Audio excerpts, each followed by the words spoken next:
Então, Ana, aí você nasceu em berço espírita, veio de outra crença religiosa, como que foi, no teu caso, o espiritismo? Eu sou de uma família de 8 irmãos, né?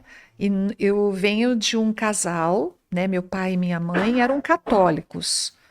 E o meu pai era aquele católico que todo domingo ia à missa. E assim que os filhos foram chegando, ele fazia esse movimento, né? A minha mãe era católica, mas ela tinha um desconhecimento sobre mediunidade. Então havia um desconhecido nela, que ela não sabia o que era. Então ela escutava vozes, ela via vultos, ela se aproximava de algumas pessoas e chorava. E ela achava que ali era um desequilíbrio dela, né? Então eu lembro muitas vezes, nós pequenos, nós íamos para a igreja e ela pedia para conversar com o padre para ver se ela achava uma resposta para isso. E a busca dela foi tamanha, e na verdade o sofrimento dela, quando você desconhece o que te acontece, você sofre.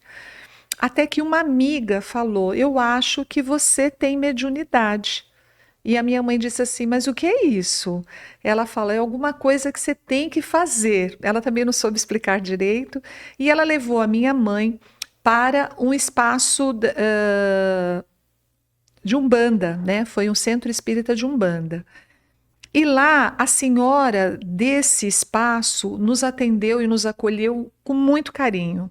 Então eu lembro que a minha mãe contou todo o sofrimento para ela e ela falou: Você tem mediunidade, filha, e você precisa trabalhar essa mediunidade. E aí ela explicou como é que eram os trabalhos dentro daquele espaço e que ela deveria começar. Então eu lembro que nós não éramos ainda os 7, né? Minha mãe estava no quarto filho, e eu Nisso lembro, você tinha quantos anos? eu devia de ter uns 5 anos, Tá. porque eu tenho a lembrança da minha mãe pegando o ônibus, segurando no cabide a roupa que ela vestiria à noite, e eu lembro que a gente ficava correndo enquanto aconteciam as atividades, né? Isso durou, Helder, mais ou menos 6 meses.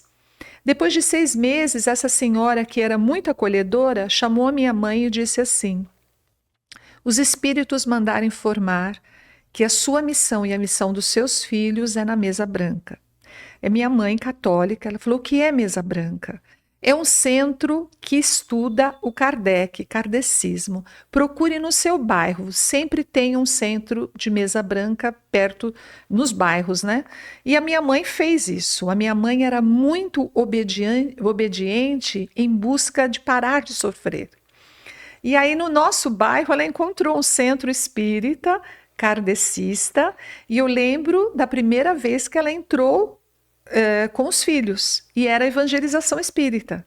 E aí ela fez a nossa matrícula, então isso é muito nítido em mim. E ela fez a nossa matrícula e eles disseram: no sábado são as crianças e você vai vir toda terça-feira estudar. Ali começa um novo tempo para nós, porque a minha mãe sofria sem saber o que acontecia. E a gente começa também a gostar daquele movimento. Alguns anos depois, a gente muda para Santos, a família toda. E quando ela chega em Santos, ela procura uma casa espírita, porque ela tinha medo de voltar a sofrer, né? E assim nos indicaram uma casa que é muito grande em Santos, o Ismênia de Jesus, e nós fomos, e nós chegamos no dia da evangelização de novo. Então eu sempre penso o quanto a evangelização era uma sinalização na minha vida, né? E aí nós entramos no Ismênia de Jesus. Quando eu entrei, Helder, eu lembro direitinho que na minha visão infantil, eu falava: eu conheço esse lugar, porque ali foi o espaço que eu fiquei mais de 14 anos e foi o espaço que eu conheci os maiores amigos da minha encarnação. Parece que estavam todos ali para nos reencontrarmos, né? Então, essa amizade nós estamos levando há mais de 48 anos, né? Era um grupo de mocidade na evangelização e depois passamos para a mocidade. Era um grupo muito unido e de irmãos. Então, parece assim que nós fomos sendo encaminhados para os espaços que eram necessários para o desenvolvimento dessa nossa personalidade, né? Então eu fiz a evangelização infantil, eu fiz pré-mocidade, fiz mocidade e fui para o centro. Tudo no Ismênia. No Ismênia, depois que eu casei, aí eu fui para um centro mais próximo da minha casa, né? E a gente foi fazendo... Deixa eu te perguntar, antes de já continuar por aí, tem muitas pessoas que podem estar assistindo que também tem esse sofrimento parecido, similar com o que a sua mãe vivenciou, né? Como que ela conseguiu controlar? O que ela encontrou ali no centro que trouxe esse equilíbrio, né? Porque para aqueles que às vezes estão acompanhando e ainda não foram no centro, né, possam saber melhor o que ocorre, digamos assim. Então, o que minha mãe encontrou no primeiro centro que nós fomos, que eles chamavam na época de mesa branca, ela encontrou respostas que ela não encontrava no catolicismo. Então ela sempre sentava com a gente e falava: finalmente eu encontrei as respostas. E ela, antes de entrar na casa espírita, ela achava que ela tinha um desequilíbrio mental. Então ela sofria e nós pequenos também sofríamos. E conforme ela foi tendo respostas, ela foi tendo mais segurança para viver e para nos ensinar. Porque levar 7 filhos para uma evangelização espírita não era fácil. O meu pai não abriu mão do catolicismo, então ele fazia que durante a evangelização espírita, que começava às 9 horas no domingo, nós tínhamos que frequentar a igreja às 7 horas da manhã. Então, parecia assim uma briga, né? Vocês querem ser espíritas, mas vocês vão ter que ser católicos também. Então, nós vivemos um pouco essa falta de harmonia do casal, né? Nós íamos na igreja de manhã e depois nós iríamos para a evangelização. E só para curiosidade, não que a gente também queira competir em adeptos, né? Os outros irmãos seguiram... Todos nós fomos introduzidos na evangelização infantil, todos. Hoje, passado tantos anos, cada um tem caminhos diferentes, né? Então, quem ficou mesmo na doutrina fui eu.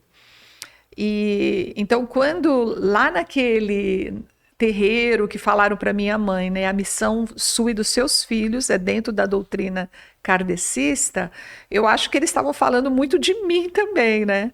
Porque passado tanto tempo eu não me vejo longe da doutrina espírita.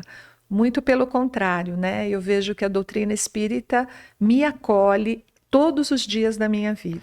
E eu acredito também que mesmo que aquele que passe por uma evangelização, que tenha os conhecimentos espíritas, ainda que não seja um frequentador mais assíduo, os valores ali morais, os ensinamentos não se perdem, né? Cada um, independente do caminho que seguiu, traz consigo, até mesmo dentro do próprio catolicismo, tem olhares ali de estudos do próprio Evangelho de Jesus que fez bem. Acho que aquele que vivencia na sua infância carrega pro resto da vida também, né? Com toda certeza, né? Uma vez um palestrante disse assim: o que foi plantado na infância, ninguém tira.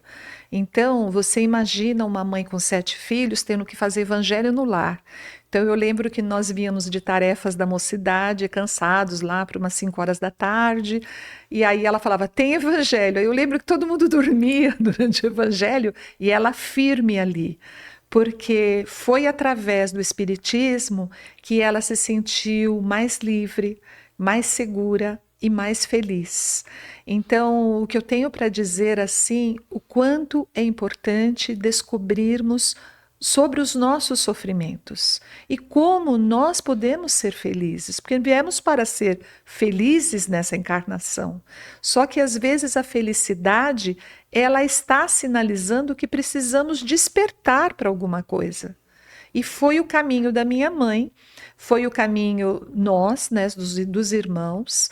E essa mocidade, ela vem também acrescentar muito na vida do jovem. Então eu vejo a juventude que eu tive, não foi a juventude que meus filhos tiveram, né? Mas foi uma sinalização tão importante para que eu pudesse ter a segurança dos caminhos a seguir. O que você achou desse corte? Coloca aqui nos comentários a sua opinião sobre esse tema. Para ver o episódio completo, é só pesquisar Recomeçar podcast espírita. E caso tenha ficado alguma dúvida sobre a doutrina espírita, é perfeitamente normal. Procure ler as obras de Allan Kardec.